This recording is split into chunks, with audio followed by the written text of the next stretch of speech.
Ravi stood on the wooden deck behind his small house, holding his old fishing rod. The morning air was calm and the sun rose softly over the lake. He loved that view more than anything. The lake had always been open for everyone in the neighborhood. Children used to swim there, families held picnics, and old men came to fish in peace. For Ravi, it was a quiet escape from his busy work life. He had been living in that neighborhood for 5 years. It was peaceful, clean, and full of nice people. But there was one problem. The Homeowners Association, or HOA, controlled everything. They had rules for where you could park, what color your fence could be, and even when you could take out the trash. Ravi had managed to stay away from trouble for years, always following their endless list of rules. Until that morning. As Ravi waited for a fish to bite, a man in a shiny suit came walking down the path. It was Mr. Nolan, the head of the HOA. He carried a clipboard and wore a fake smile that never reached his eyes. "Good morning, Ravi," he said in his usual cold tone. "I see you're fishing again." Ravi smiled politely. "Yes, the weather is nice today. I just caught a small one a few minutes ago." Mr. Nolan cleared his throat. "You are aware that fishing is not allowed in this lake without permission, correct?" Ravi frowned. "What, since when?" "Everyone fishes here. It's part of the reason people like living here." "It was decided last month," Nolan replied. "We posted notices near the clubhouse. This is private HOA property now. Anyone fishing here without a permit must pay a fine." Ravi felt a knot form in his stomach. "How much is the fine?" he asked quietly. $600, Nolan said with a smirk. "You can mail it to the HOA office by the end of the week." Ravi's mouth dropped open. $600? For fishing in a lake behind my own house? "Rules are rules," Nolan said coldly. "Have a nice day." He turned and walked away, his shiny shoes clicking on the wooden path. Ravi stood frozen. He looked at the calm water that had always been free for everyone, and felt anger rising inside him. He could not believe that the HOA had the right to take something so simple and turn it into a business. That evening, Ravi sat at his kitchen table with a cup of tea, thinking about the fine. He looked at the bill on the counter, feeling insulted. He worked hard every day, paid his taxes, and kept his house clean. Yet now he was being treated like a criminal for fishing in a lake that had always belonged to the people. He decided to check the community notice board. He walked to the clubhouse where the board was full of printed papers. Most of them were boring things like meeting times or gardening tips, but one new paper caught his eye. It read, "Effective immediately, Lake Silverwood is HOA property. Fishing, boating, or swimming is only allowed with a paid permit. Violators will be fined." At the bottom of the page was Mr. Nolan's signature. Ravi stared at the notice for a long time. He felt a strange mix of anger and determination. Something in him refused to accept this quietly. He knew the HOA was powerful, but he also knew how unfair they were. Every few months they created new fees, pretending it was for community improvement. But everyone knew it was just about money. When he returned home, his neighbor, Mrs. Lee, waved from her porch. "I heard what happened, Ravi. It's unfair what they did to you." Ravi sighed. "Yes, they fined me $600 for fishing in my own backyard." Mrs. Lee shook her head. "They fined my grandson last week for riding his bicycle near the lake. They said he was disturbing the peace. I think they just want to control everything." That night, Ravi couldn't sleep. The thought of paying $600 made him angry, but the thought of giving in made him even angrier. He decided he needed to learn more about the lake. The next morning, he visited the town office. It was a small building with dusty files and a sleepy clerk behind the counter. Ravi explained his problem and asked to see the lake's property records. The clerk, an old man with glasses, nodded and searched through a few drawers. After a few minutes, he pulled out a thin folder. "Here it is. Lake Silverwood's ownership documents." Ravi opened the file carefully. What he found made his heart beat faster. The lake was not fully owned by the HOA. Only a part of the land around it was under their control. The main body of the lake, along with the small island in the middle, was owned by a private company that had gone bankrupt 5 years ago. The property was still listed as available for purchase. Ravi's eyes widened. He could hardly believe it. The HOA didn't own the lake, at least not all of it. He thanked the clerk and made copies of the papers. On his way home, he couldn't stop smiling. An idea had begun to form in his mind. That evening, he sat by the window watching the lake. The water shimmered under the sunset and the sound of crickets filled the air. He thought about how Nolan and the HOA acted as if they owned everything. Maybe it was time to show them that they didn't. Over the next few days, Ravi began to research the company that once owned the lake. He called the city registry, looked through online records, and even visited the old lawyer's office that had handled the company's bankruptcy. Finally, after a week of searching, he found what he was looking for. The lake property was still available for sale at a surprisingly low price. It was more money than Ravi had in his savings, but not impossible. He had been working as an engineer for several years and had saved enough for emergencies. He realized that this was the moment to use it. Before making a move, he called his friend Omar, who worked in real estate. Ravi explained the situation and asked for advice. Omar was shocked. "You're telling me the HOA fined you for fishing and now you want to buy the lake?" Ravi smiled. "Yes, they think they can control it. But if I own it, they can't do anything." Omar laughed. "It's crazy, but it just might work." He helped Ravi arrange the purchase. Within 2 weeks, the deal was done. Ravi signed the final documents and the title of ownership was transferred to his name. He was now the legal owner of Lake Silverwood and the land around it. When he received the ownership certificate, he felt a deep sense of satisfaction. The same lake where he had been fined now belonged to him. That evening, he walked to the edge of the water again. The same breeze touched his face, but this time it felt different. He looked across the calm surface and smiled. He was already planning what to do next. The HOA had tried to humiliate him. Now he would show them what real ownership meant. Ravi woke up early the next morning feeling calm and powerful. For the first time in weeks, he had slept well. The documents proving his ownership of Lake Silverwood were safely locked in his desk. The idea that he now owned the same lake that the HOA had fined him for fishing in made him smile every few minutes. He stood by his kitchen window with a cup of coffee, watching the water shine under the morning sun. Ducks glided across the surface and a few birds flew low over the trees. It looked peaceful, but Ravi knew things were about to change. He wanted to make his ownership clear, but he also wanted to do it smartly. The HOA loved making public announcements and sending official letters, so he decided to use the same method. He called Omar, his real estate friend, and asked for help preparing a legal notice. Together, they wrote one that was simple and strong. By the next day, Ravi had printed several copies and placed them around the lake and near the community clubhouse. The notice read, "Attention residents. As of this week, Lake Silverwood and its surrounding area are privately owned by Mr. Ravi Kumar. Public access is no longer permitted without written consent from the owner. Unauthorized entry or activity, including fishing, swimming, or boating, is strictly prohibited." Below that, he signed his name with the official stamp of ownership attached. Within hours, the entire neighborhood was talking about it. Some people were shocked, others amused, and a few even called him a genius. But the person most upset was Mr. Nolan, the HOA president. That afternoon, Nolan came marching to Ravi's house, his face red with anger and a folder in his hand. He didn't even knock. He shouted from the front yard, "Ravi, what is the meaning of this nonsense? You can't just put up fake notices like that." Ravi opened the door calmly. "They're not fake," he said, handing over a copy of the legal deed.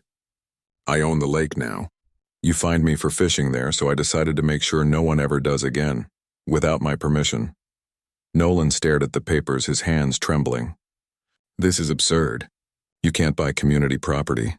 "It wasn't community property," Ravi said evenly. "The HOA only owned the land near the parking area. The rest was still listed for sale. I bought it legally." For a moment, Nolan was silent. He looked like someone had pulled the ground from under his feet. Then he pointed a shaking finger at Ravi and said, "You can't do this.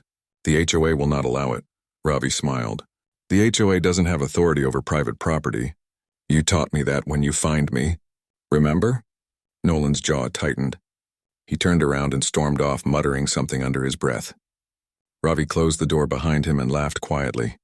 The next few days were full of chaos. The HOA called an emergency meeting to discuss the lake problem. Flyers were placed in mailboxes asking residents to attend. Ravi received an official invitation too, but he already knew what they were planning. When the evening of the meeting came, the community hall was full. People whispered to each other while Nolan stood at the front with his usual air of importance. As Ravi entered, several neighbors smiled and nodded at him. Many of them were secretly happy that someone had finally stood up to the HOA. Nolan cleared his throat and began. Fellow residents, as you may have heard, there has been a misunderstanding regarding Lake Silverwood. It appears that Mr. Ravi Kumar has somehow obtained documents claiming ownership of the lake.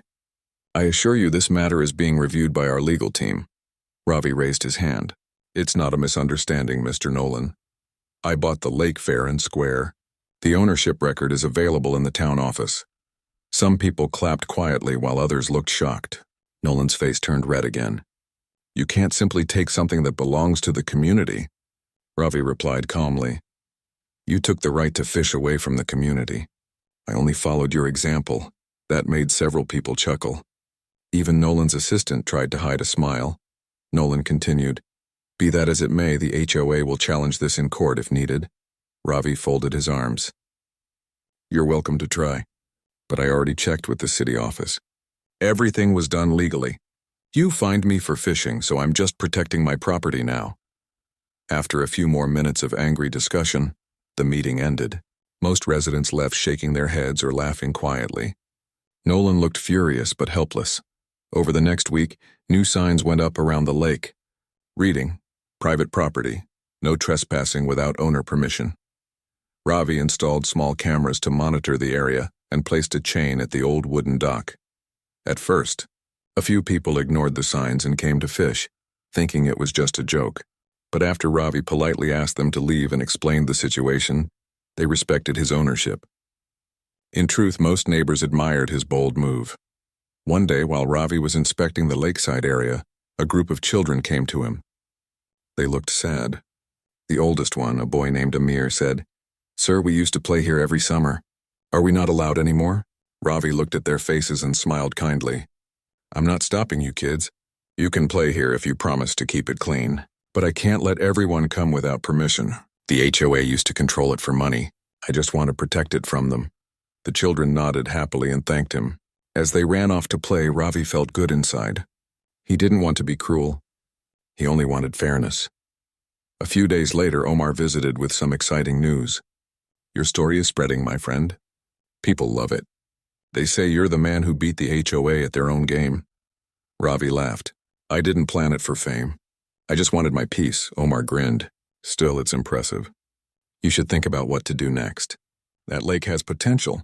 You could make it into a private retreat or rent it for events. Ravi thought for a moment. Maybe I will. But first I want to make sure the HOA understands that I'm serious. He decided to take one final step. He sent a letter to the HOA office with a calm but firm message. Dear HOA, this letter serves as notice that Lake Silverwood is now private property. Any future attempt by the HOA to regulate or use the area without permission will be considered trespassing. I recommend removing all signs or statements claiming HOA control over the lake. Sincerely, Ravi Kumar. When Nolan received the letter, he nearly tore it apart in anger. He called a quick board meeting, shouting that Ravi was trying to humiliate them. But when he called the town office to confirm the ownership, he received the same answer. The lake legally belonged to Ravi. That was the day Nolan finally understood that he could not control everything. As for Ravi, he spent that evening sitting on the dock holding his fishing rod again. This time there was no one to stop him. He cast his line into the calm water and smiled as the reflection of the sunset danced across the lake. The fine that had once made him angry now felt like a blessing in disguise. Without it, he would never have discovered the truth or taken back his peace. The quiet sound of water and the cool breeze reminded him why he loved this place. But deep inside, he also knew that the story was not over yet. The HOA would not give up so easily, and he was ready for whatever came next. A week passed quietly after Ravi sent his final notice to the HOA. For a few days, it felt like peace had returned to the neighborhood. The air around the lake was calm again, and the sound of birds replaced the endless noise of arguments and rules. Ravi spent his mornings fishing or walking around his land, making small plans for future improvements. He wanted to keep the lake clean and natural. He started planting more trees near the shore and added small benches made of wood. He even built a small boat shed where he could store his canoe. The lake looked more beautiful than ever, and for the first time he felt proud to call it his own. But deep inside, Ravi knew that the HOA would not stay quiet for long. He had embarrassed them in front of the entire community. Nolan's pride had been crushed, and men like Nolan never forgot such things. One morning, as Ravi was drinking his tea on the porch, Omar came walking up the path. He carried a newspaper in his hand and looked excited. "You're not going to believe this," Omar said, waving the paper. Ravi looked up. "What happened now?" Omar opened the paper and pointed at a short article. The title read, "Local Man Buys Lake to Beat HOA Fine." The story told how Ravi had been fined $600 for fishing and had responded by buying the lake. The article didn't mention his address, but it did include a photo of Lake Silverwood. "You're famous now," Omar said with a laugh. "People online are calling you a legend." Ravi smiled slightly. "I didn't do it for fame. I just wanted to live in peace." "I know," Omar said, sitting down. "But this story is spreading fast. The HOA must be furious." As if on cue, 2 black cars stopped near Ravi's gate. Nolan stepped out with 2 other board members holding a folder full of papers. His expression was calm, but his eyes were full of anger. "Good morning, Mr. Kumar," Nolan said with forced politeness. "We need to talk." Ravi stood up. "I'm listening." Nolan opened his folder and pulled out a paper. "The HOA board has decided that your recent activities around the lake violate community standards. You've built structures and placed signs without permission. According to our rules, this is not allowed." Ravi raised an eyebrow. "You're talking about the benches and the boat shed? Those are on my land. You have no authority there." Nolan smiled tightly. "We'll see about that. The HOA is filing a complaint with the county office. We believe the property sale was improper." Ravi crossed his arms. "You're wasting your time. Everything was done legally. You can check the records yourself." "We already did," Nolan said.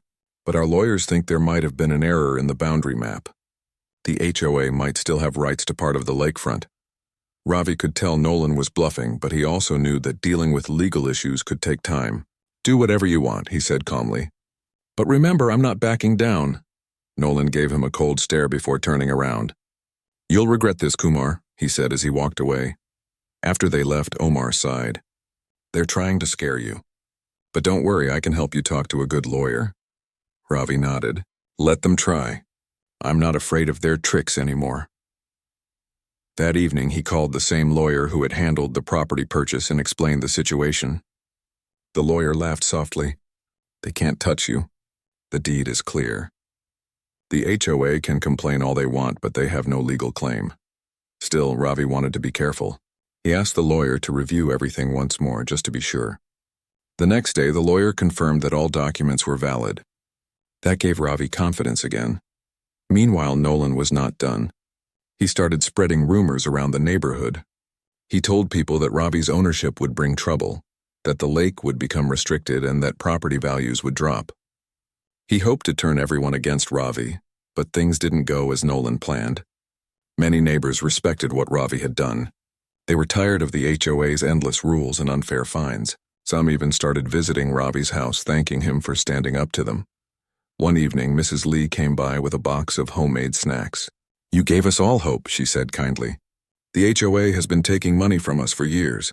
It's time someone showed them they can't control everything." Ravi thanked her and smiled. "I only did what anyone would do in my place." Word of his story kept spreading. People from nearby towns started coming just to look at the famous lake. Some wanted to take pictures. Others asked Ravi for permission to fish for a small fee. Ravi allowed a few, but he kept the place calm and private. One afternoon, a man in a gray suit came to visit. He introduced himself as Mr. Diaz, a business investor from the nearby city. "I read about your story, Mr. Kumar," he said with a smile. "It's quite inspiring. I'm interested in helping you develop this lake area into a nature retreat. We could make walking trails, picnic spots, maybe even small cabins for visitors." Ravi was surprised. He hadn't thought about turning the lake into a business, but the idea sounded interesting. "Let me think about it," he said. Mr. Diaz nodded. "Take your time. But if you decide to do it, you could turn this place into something amazing." After he left, Ravi stood near the water for a long time, thinking. He had bought the lake out of anger, but now it was becoming an opportunity. Maybe something good could come from it after all. However, Nolan was still plotting. A few days later, a letter arrived in Ravi's mailbox. It was from the county office informing him that a formal complaint had been filed by the HOA. They were claiming that part of his new property overlapped with the community park. Ravi read the letter carefully. The claim was weak, but it meant he would have to attend a hearing. He sighed and called Omar. "They've started their next move," he said. Omar sounded confident. "Don't worry. We'll handle it. They're just desperate now."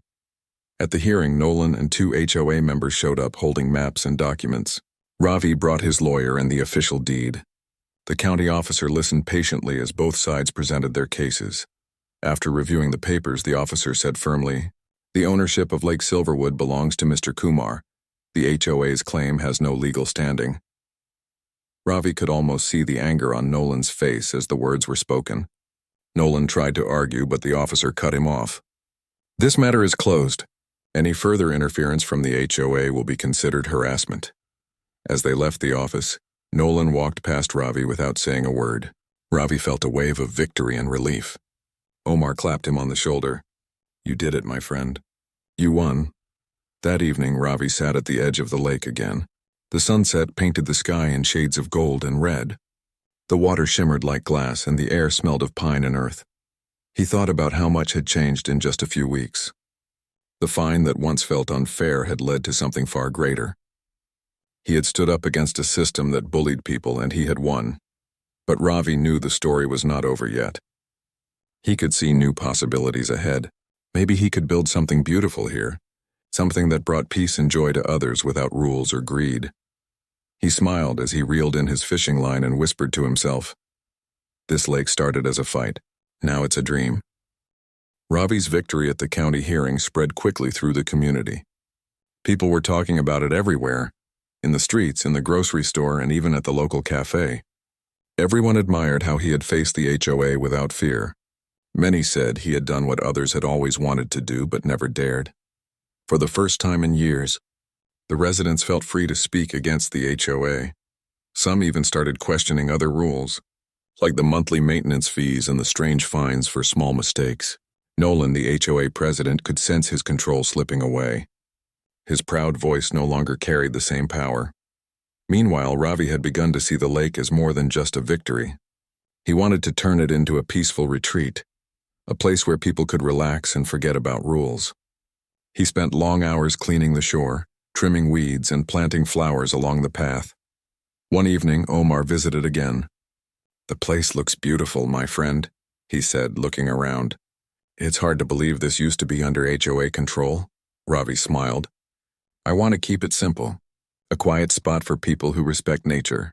No loud music, no litter, no endless rules. Just peace." Omar nodded. "You know, I've been thinking. That businessman, Mr. Diaz, was right. If you open this place carefully, it could become something big. People from the nearby city are looking for places like this. You could earn money while keeping the lake safe." Ravi looked out over the calm water. "Maybe," he said softly. "But if I do, I want it to be done the right way. I don't want greed to ruin it." A few days later, Mr. Diaz returned with a detailed plan. He brought maps, sketches, and an idea that sounded both exciting and ambitious. "We can make small wooden cabins around the lake," he explained. "Visitors can rent them for short stays. We'll keep everything natural. No big buildings, no pollution. And we'll use part of the income to protect the lake." Ravi liked the idea. He thought carefully before agreeing. "All right," he said finally. "But I want to be sure this stays private and peaceful. No commercial chaos." Mr. Diaz smiled. "You have my word." They began planning together. Construction started quietly within 2 weeks. Workers built wooden paths, a few cabins, and a small gate near the main road. Everything was designed to blend with nature. The project was called Silverwood Retreat. The first visitors came in the early summer. Families, hikers, and riders began arriving to enjoy the fresh air and calm water. They paid a small fee, and in return, they found peace and beauty that no city could offer. The community's mood changed completely. Where there had once been anger and rules, there was now calm and respect. People saw how Ravi's efforts had brought life to the area, but one person still couldn't accept it: Nolan. He watched from his office window as cars passed toward the new retreat. He could see that Ravi's lake was thriving. Each day that passed, his jealousy grew stronger. He called an emergency meeting with the remaining HOA board members. "We cannot let this go on," Nolan said angrily. "He's using land that should be under community supervision. He's making profit without paying association fees. One board member looked uneasy. But the lake is not HOA property anymore. The court confirmed that. I don't care, Nolan snapped. We'll find another way. He ordered his assistant to dig up old documents, hoping to find something that could be used against Ravi. After 2 days of searching, they found an old maintenance agreement that mentioned shared access to the lake's main road. Nolan's eyes lit up. This is it. If that road is under HOA control, we can block his visitors. The next morning, Ravi woke up to find an iron gate at the entrance of the road leading to the lake. A large sign hung on it reading, Private HOA Road, Access Restricted. He couldn't believe it. He called Omar immediately and told him what happened. Omar came rushing over. They really don't give up, he said, shaking his head. Ravi walked up to the gate and saw Nolan standing nearby with 2 workers. What is this, Nolan? He asked. Nolan smiled proudly. You built your little business using a road maintained by the HOA, so now you'll need to pay an access fee. Ravi frowned. This road has been public for years. Everyone uses it, not anymore, Nolan said coldly. We have every right to control access. Ravi's patience finally broke. You tried to take the lake. You failed. Now you want to block people from visiting? You're crossing a line, Nolan. Nolan shrugged. Rules are rules. You taught me that, remember? Ravi took photos of the gate and the workers. He knew what to do next. He called his lawyer and explained everything. The lawyer promised to handle it quickly. The following day, a county officer arrived to inspect the site. He looked at the documents and shook his head. This gate is illegal. The road was registered as public access before the HOA even existed. The officer ordered the workers to remove the gate immediately, Nolan argued, but the officer warned him that continuing to block the road could result in a fine. Ravi stood there watching as the workers removed the iron gate piece by piece. Nolan's face turned pale with anger. He left without saying a word. That evening, Ravi sat by the lake again, feeling the soft wind on his face. The sun dipped below the trees, painting the water gold. Omar joined him, laughing. You keep winning, my friend. Nolan is going to lose his mind. Ravi smiled faintly. I don't want to fight anymore. I just want to live in peace. You've already changed this whole neighborhood, Omar said. People talk about you like a hero now. Ravi chuckled. I'm no hero. I just refuse to be bullied. The days that followed were peaceful again. Visitors continued to enjoy the retreat, and many wrote kind messages in the guest book, thanking Ravi for creating such a place. He felt proud but humble. One afternoon, while walking near the lake, he saw Mrs. Lee sitting on a bench watching the water. She looked calm and happy. You've done something good here, she said softly. You turned anger into beauty. Ravi nodded. It's the lake that healed me, I think. But just as everything seemed perfect, an envelope arrived in Ravi's mailbox one morning. It was from the HOA again. This time it wasn't from Nolan, but from a new acting president named Ms. Trent. The letter was polite but firm. It stated that the HOA board had decided to file a complaint with the environmental department, claiming that the new retreat was harming local wildlife. Ravi read it slowly and sighed. He knew this wasn't over yet. Nolan might be gone, but the HOA had found someone new to carry on the fight. Still, Ravi was ready. He had faced worse and had come out stronger. He looked out at the peaceful water and smiled. They can try again, he said quietly, but this lake will always be mine. As the sun set behind the hills, the golden light reflected off the water, and Ravi felt the same determination that had driven him from the start. The battle with the HOA was far from finished, but now it was no longer about anger or revenge. It was about protecting what he loved. The letter from the new HOA president, Ms. Trent, rested on Ravi's kitchen table. The words on the page were clear. They wanted to involve the environmental department and accuse him of harming wildlife. It was another desperate attempt to create trouble. Ravi read it twice, sighed deeply, and then folded it neatly. He had already faced many battles with them, and this one would be no different. That evening, Omar stopped by as usual. Ravi handed him the letter. Omar read it quickly and frowned. They just don't stop, do they? First they fine you, then they block your road. Now this? Ravi nodded. It's their last trick. They can't fight legally, so they're trying to use fake claims. Omar sat down and crossed his arms. You need to stay calm. If they're calling the environmental officers, you should show proof that your retreat is safe for nature. Ravi agreed. I've already been careful. No chemicals, no big machines, no pollution. We use solar lights and we clean the lake every week. Then you have nothing to fear, Omar said with a smile. Let them come. They'll see the truth. 2 days later, a white truck from the environmental department arrived near the lake. 2 officers stepped out, wearing green uniforms and carrying clipboards. They introduced themselves politely and explained that they had received a complaint from the HOA. Ravi welcomed them warmly and offered to show them around.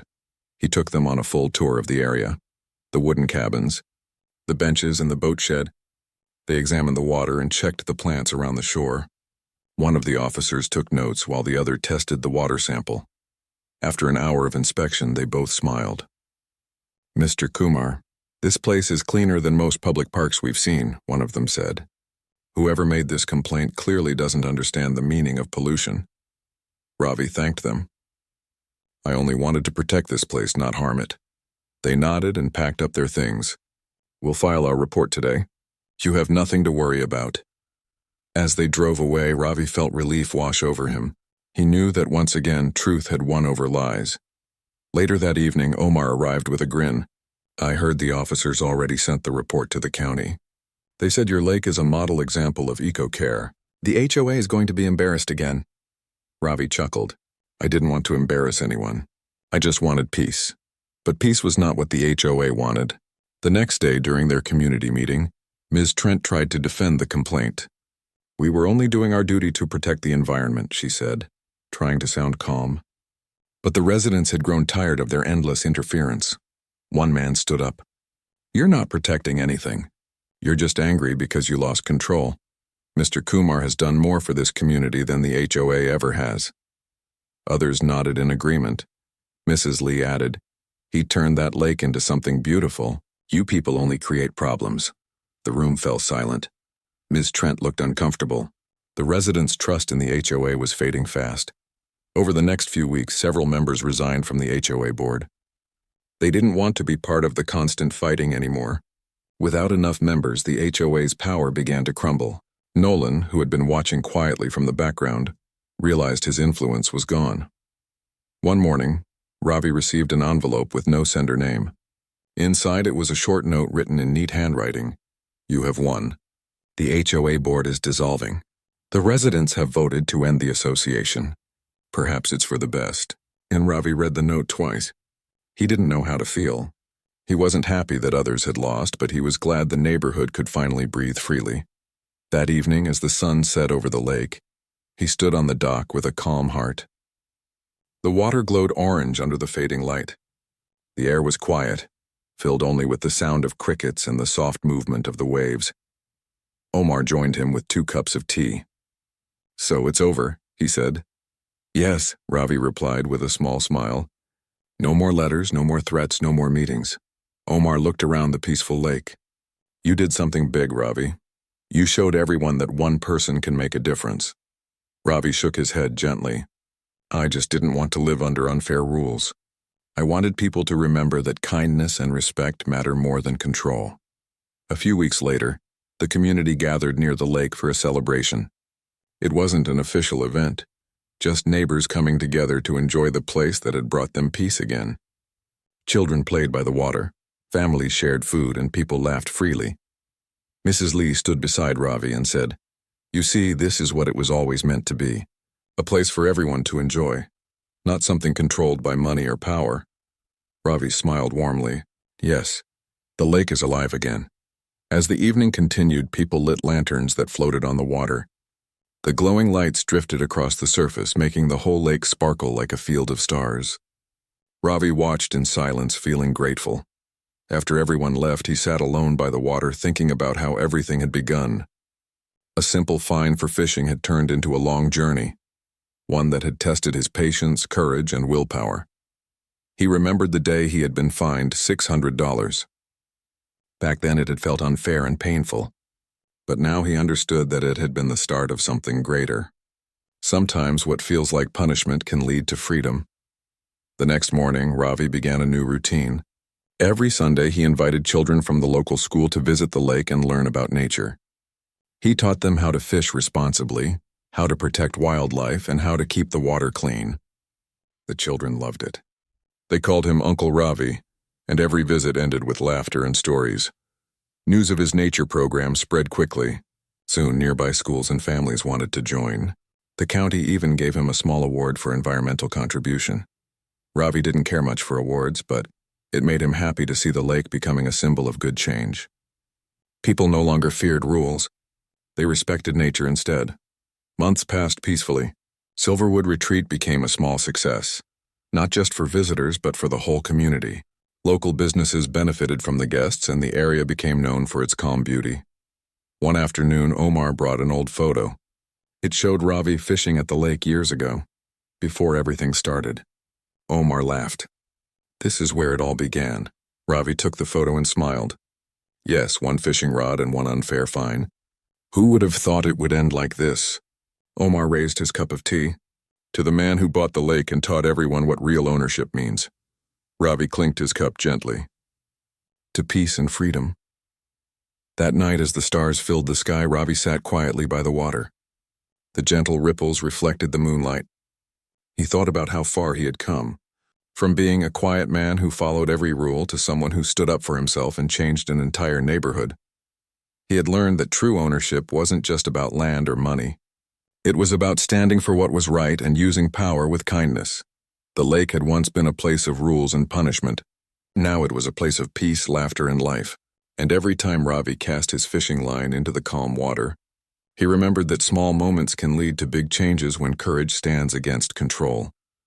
As dawn approached, the first rays of sunlight touched the surface of the lake. Ravi smiled softly and whispered, "Home."